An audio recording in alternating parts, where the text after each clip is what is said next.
Romans chapter 12 verse 9. రోమీలకు రాసిన పత్రిక 12వ అధ్యాయము 9వ వచనము.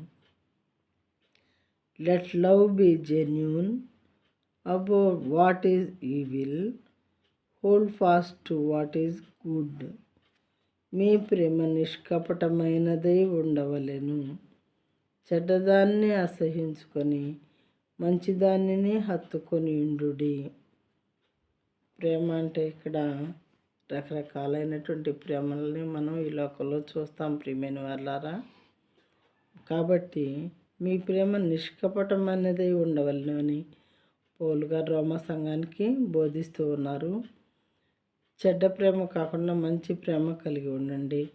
నిష్కపటమైన ప్రేమ, కపటంతో కూడిన ప్రేమ కలిగి ఉండొద్దు. మీరు దేవుడు ఎలాగైతే మనకి మాదిరిగా ఉన్నటువంటి దేవుడు ఏ రకంగా అయితే నిష్కపటమైన ప్రేమను కలిగి ఉన్నారో, ఇన్ ద సేమ్ వే మరి మీరు కూడా నిష్కపటమైనటువంటి ప్రేమను కలిగి ఉండండి.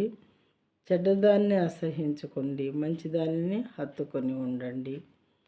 మరి ఈ లోకపు ప్రేమలు కలిగి ఉండకుండా పరిశుద్ధమైనటువంటి దేవుని ప్రేమను కలిగి ఒకరినొకరు హెచ్చరించుకొంచు దేవుని పని చేస్తూ నిష్కపటమైనటువంటి ప్రేమను కలిగి ఉండండి. చెడ్డదాన్ని అసహించుకొని మంచిదాన్ని హత్తుకొని జీవించండి. అప్పుడు దేవుడు మనకు తగిన మంచి ఫలితాన్ని ఇస్తారు అని మరి పౌలు గారు రోమా సంఘంతో మాట్లాడుతూ ఉన్నారు ప్రియమైన వాళ్ళారా.